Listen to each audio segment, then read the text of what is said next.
கும்பராசி கும்பலக்ன அன்பு சொந்தங்களுக்கு வணக்கம். நான் உங்க அஸ்ட்ரோ புவனேஸ்வரி பேசுறேன். இந்த கும்பராசி கும்ப லக்னத்திற்கு ராசிக்கு 12ஆம் இடத்துல சுக்கிரன், சூரியன், செவ்வாய் மற்றும் புதனுடைய இணைவு. 12ஆம் இடத்துல உச்சம் பெறக்கூடிய செவ்வாய் உங்க ராசிக்கு 3ஆம் அதிபதி. இதெல்லாம் என்ன கொடுக்கறதுக்கு காத்துட்டு இருக்கு?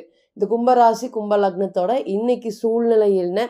என்னென்ன விஷயம் எல்லாம் ஃபேஸ் பண்ணிட்டு இருக்கீங்க?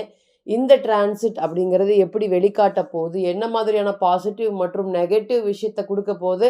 ராசிக்கு 12ல அப்படின்னு சொல்லும்போதே ஒரு பயம் அப்படிங்கிறது எப்பவுமே இருக்கும். ஸோ பேசிக்காக அஸ்ட்ராலஜி தெரிஞ்சவங்களுக்கு எல்லாத்துக்குமே இந்த ராசிக்கு 12ஆம் இடத்துல நிறையா கிரகங்கள் அமையிறது ரொம்ப சிறப்பு இல்லை அப்படிங்கிறத சொல்லுவாங்க. இன்னைக்கு எப்படி இருக்க போகுது? இந்த டிரான்சிட் அப்படிங்கிறது இந்த கும்பத்தை பொறுத்தவரையும் என்ன மாதிரியான ஒரு சூழ்நிலையை கொண்டு போகுது நிச்சயமாக பார்க்கலாம். முதல்ல பார்க்கறதுக்கு முன்னாடி பிறந்த கால ஜாதகம் மட்டுமே தான் ஒரு தீர்வு, ஒரு சொல்யூஷன்னு தெரிஞ்சுக்கோங்க. நம்ம என்னதான் சொல்லி கோச்சாரம்னு பேசினாலும் இந்த கோச்சாரத்தோடைய பலன்கள் பிறந்த கால ஜாதகத்துல உங்களுக்கு அங்க எந்த கிரகம் இல்லாத போது தான் செயல்படும். கிரகம் இருக்கும்போது கண்டிப்பாக இது 20 to 30% கம்மியா மட்டுமே தான் பொருந்தும் அப்படிங்கிறத நீங்க மறந்துடக்கூடாது. இந்த கும்ப ராசி மற்றும் கும்ப லக்னத்துக்கு ராசியிலேயே ஜென்ம ராகு இருக்காரு. சந்திரன் மேல ராகு இருக்கிறது ரொம்ப கொடுமையான விஷயங்கள்னு சொல்லலாம். இன்னைக்கு எப்படி இருக்கு அப்படின்னு கேட்டிங்கன்னா, ஃபர்ஸ்ட் நல்லது பண்றவங்களுக்கு எல்லாத்துக்குமே செல்ல பிள்ளையான சனீஸ்வர பகவானுடைய ராசியில பிறந்த நீங்க காலபுருஷனுக்கு வெற்றி ஸ்தானத்துல பிறந்திருக்கீங்க. எங்களுக்கா வெற்றி? எங்களுக்கு எல்லாருமே தோல்வி தான் நடந்துட்டு இருக்குது. நிறைய ரிவெஞ்ச் எங்களுக்கு நடந்துட்டு இருக்குது. எதுவுமே பைசா பிரயோஜனம் இல்லாதவங்க கூட என்னைய ஏதோ ஒரு வழியில அன்பை காட்டி ஏமாத்திடுறாங்க. தொடர்ந்து ஏமாற்றப்பட்ட ராசியாக நாங்க இருக்கோம். வெற்றினா என்னன்னு கேட்டு எங்களுக்கு பல வருடங்கள் ஆயிருச்சு அப்படின்னு இன்னைக்கு புலம்பாத ஆட்களே இல்லை. அந்த அளவுக்கு கும்பத்தை பொறுத்தவரையும் மன ரீதியான உடல் ரீதியான பாதிப்புகள் ரொம்பவே அதிகங்க. இன்னைக்கெல்லாம் ஒரு போராட்டத்துல தான். ஒரு ஒரு விஷயமும் சரி என்னால் பண்ண முடியல. அன்றாடம் பழகக்கூடிய நபர்களுக்கு கூட அதுல ஒரு தடை வருது அப்படின்னா அது என்ன சொல்றது அப்படிங்கிற மாதிரியான விஷயங்கள் நிறைய போயிட்டு இருக்கு. இன்னைக்கு மகரம் கும்பம் 2 வீட்டுல 2 பேரும் இருந்தா கூட இந்த மகரம் ஷைன் ஆகிற அளவுக்கு இன்னைக்கு கும்பம் ஷைன் ஆக முடியாது அப்படிங்கிறது நல்லா தெரியுது. ஏன்னா இந்த பாஸ்ட் பார்த்தீங்கன்னா 2 to 3 இயர்ஸ் முன்னாடி இருந்து இப்போ வரையுமே ஓரளவுக்கு growth-ம் இல்லை, ஓரளவுக்கு ஸ்டெபிலிட்டி இல்லை அப்படிங்கிற மாதிரி போயிட்டே இருக்கக்கூடிய ராசியாக இந்த ராசி இருக்கு. நிறைய அவமானங்கள் வாழ்க்கையில படாத கஷ்டங்கள் நான் பட்டிருக்கேன் இந்த 2 வருஷத்துலன்னு தைரியமா சொல்லலாம். அந்த அளவுக்கு ஒரு ஒரு நாட்களும் சொந்த வீட்டிலேயே ஒரு எதிரியை போல தான் நீங்க வாழ்ந்துட்டு இருக்கீங்க. என்ன பண்ணலாம்னு தெரியாம, அடுத்தது எங்க போறதுன்னு தெரியாம, இல்ல ஒரு ஆதரவு கரம் நீட்டுறதுக்கு யாரும் இல்லாம, இது சரியாயிரும், அடுத்தது போங்க, அடுத்த வேலையை பாருங்க, இது எல்லாருக்குமே ஒரு டஃப்பான பீரியட் தான் அப்படின்னு சொல்லி ஆதரவு கொடுக்கறதுக்கு யாரும் இல்லாம தட்டு தடுமாறிட்டு இருக்கக்கூடிய கும்பராசி மற்றும் கும்ப லக்னம். இதுதான் இன்னைக்கு இந்த சூழ்நிலை தான் இந்த ராசியை பொறுத்தவரையும் போயிட்டு இருக்கு. என்ன பெரிய ஸ்ட்ராங்கா ஒரு ஒரு விஷயங்களும் ஆரம்பிச்சிங்க. அந்த ஆரம்பிச்ச விஷயங்கள் எல்லாமே காணாம போறத பார்க்கலாம். தொடர்ந்து ஒரு விஷயத்துல அடி வாங்கிட்டே இருக்கீங்க. இப்ப தொழில்னு எடுத்தீங்கன்னா அந்த தொழில நிறைய பிரச்சனைகள்.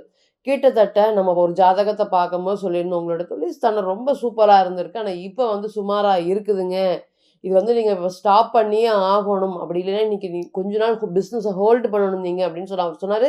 கிட்டத்தட்ட 20 பேருக்கு நான் சம்பளம் கொடுத்துட்டு இருந்தேன் மேடம், இன்னைக்கு என்னால கொடுக்க முடியல, ஆனா என்னை நம்பி 20 குடும்பம் இருக்கு, அது என்ன பண்றதுன்னு எனக்கு தெரியல, இப்போ இந்த பிஸ்னஸ் அப்படிங்கிறது ரொம்ப குறைஞ்சிருக்கிறதுனால தான் நான் உங்ககிட்ட ஜாதகம் பார்க்க வரேன் அப்படிங்கிறத சொன்னார்.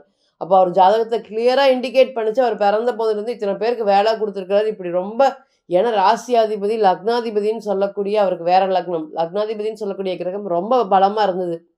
தொழில் ஸ்தானத்தோடு சம்மந்தப்பட்டு இருக்கிறதுனால நம்ம கிளியரா சொன்னோம், இந்த காலம் வரையும் தொழில் ரொம்ப சுமாராக தான் இருக்கும், அதுக்கப்புறம் தான் growth இருக்கும், இந்த காலத்துல எதுவுமே புதுசா பண்ணிடாதீங்க அப்படிங்கிற மாதிரி சொல்லியிருந்தோம். இன்னைக்கு அவர் கூட ஃப்ரெண்ட்ஸோட சேர்ந்து பிஸ்னஸ் பண்ணியிருந்தாங்க. அதுக்கு நான் பார்ட்னர்ஷிப்பாக போடலாமா போகலான்ட்டு இருக்கேன் அப்படிங்கிற மாதிரி அதுக்கு நீங்கள் ஒரு பதில் சொல்லுங்க, உங்கள் பதிலை கேட்டதுக்கு அப்புறம் தான் நான் போகலாமா வேண்டாமா அப்படிங்கிற முடிவில் இருக்கேன் அப்படிங்கிற மாதிரி சொன்னார். நம்ம சொன்னோம் ஸ்ட்ராங்காக, இந்த காலம் வரையும் இவ்வளோ நஷ்டம் அவருக்கு வர்றதுக்கு காத்துட்டு இருக்குது, போகாதீங்க, இல்லை சேர்ந்தவங்க எல்லாமே ரொம்ப பணக்காரவங்க, அந்த மாதிரி பிரச்சனைகள் வராது, அப்படியே நம்ம பிரசன்னத்தில் அப்படி தான் இண்டிகேட் பண்ணுது, நீங்கள் போக வேண்டாம் அப்படிங்கிறத ஸ்ட்ராங்காக அவர்கிட்ட சொன்னோம். இன்றைக்கி ஃபோன் பண்ணி நமக்கு வாழ்த்து சொல்கிறாரு, மேடம் அந்த பிஸ்னஸ் அப்படிங்கிறது ஒன்று 20 லட்சம் ரூபா லாஸ் ஆயிடுச்சு, என்னால் அதுலேருந்து வெளியே நான் போகாதனால எனக்கு கொஞ்சம் நிறைய ப்ராஃபிட் அப்படிங்கிறது எனக்கு அதிகமாக இருக்குது, கிட்டத்தட்ட 10 பேர் பண்ணக்கூடிய பிசினஸ்ல இவ்வளோ லட்சம் லாஸ் ஆயிருக்கு. என்னால உங்களோட பணம் தப்பிச்சுது அப்படிங்கிற மாதிரி ஒரு விஷயத்த சொன்னாரு. ஆனா, அந்த நேரம் வந்து பார்த்தீங்கன்னா, அவர் ராசியாதிபதி பலம் பெற்று இருந்தாரு. அப்ப நம்ம என்ன சொன்னாலும் அவர் கேட்க மாட்டாரு.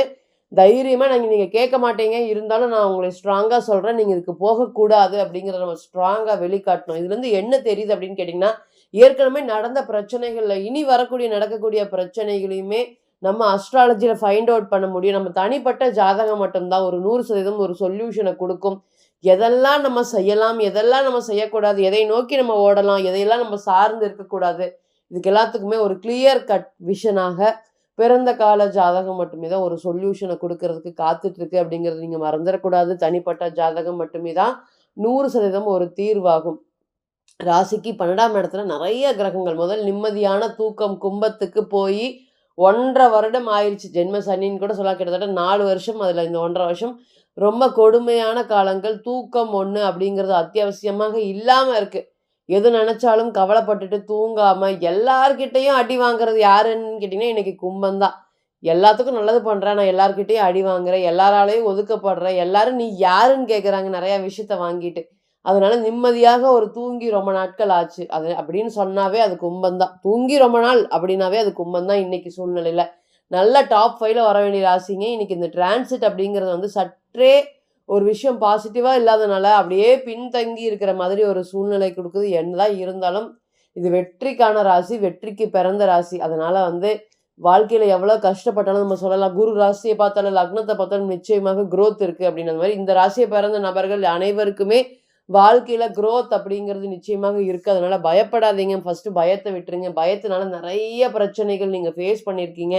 நெறைய வெற்றி வாய்ப்புகள்லாம் வந்திருக்கு. அந்த பயத்தின் காரணமாக அத எடுத்துக்கலாமா? வேண்டாமா? அப்படிங்கிற மாதிரி விட்டுருக்கீங்க. இனி அந்த எந்த ஒரு புது ஆப்பர்ச்சுனிட்டீஸ் வந்தாலும் நீங்க எடுத்துக்கலாம்.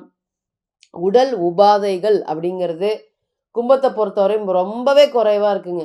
அதாவது எந்த ஒரு விஷயத்தையுமே நான் வந்து முன்னிறுத்தி எல்லாமே முன்னெச்சரிக்கையா பார்த்துருப்பேன். ஆனா இன்னைக்கு வந்து பார்த்தீங்கன்னா, உடல் உபாதைகள் எதுவுமே இல்லைனாலுமே, அன்வான்டட் மெடிக்கல் எக்ஸ்பென்சஸ் யாருக்கு அதிகமாக ஆகுது அப்படின்னு கேட்டீங்கன்னா, இந்த கும்பத்துக்கு தான். என்ன சொன்னாலும், எனக்கு வாரத்துக்கு இவ்வளோ நாள் கொண்டு போய் ஹாஸ்பிட்டல்ல இவ்வளோ பணம் குடுத்துட்டு வந்தா தான் எனக்கு நிம்மதியா இருக்குதுங்க. அந்த மாதிரி போயிட்டு வந்து எனக்கு நிம்மதி இல்ல. ஏன்னா தூக்க ஸ்தானம் அப்படிங்கிறது ரொம்ப கெட்டு போயிருக்குங்க. இந்த ராசிக்கு 7ஆம் இடத்துல கேது, கேதுவோடைய பார்வை ராசிய தாக்குது. ராசிக்கு 2ஆம் இடத்துல சனீஸ்வர பகவான், ராசியிலேயே ராகு. இதெல்லாம் ஒரு சிங்கத்து நடுவுல உட்கார வச்சு எல்லா விஷயத்தையும் பண்ணு அப்படின்னா, நம்ம எப்படி பயந்துட்டு ஒரு விஷயம் பண்ண மாட்டோம். அந்த மாதிரி பயம், இனம் புரியாத பயமும், கலக்கமும், மனசுல 1000 கேள்விகளும் தொடர்ந்து ஓடிட்டே இருக்கும்.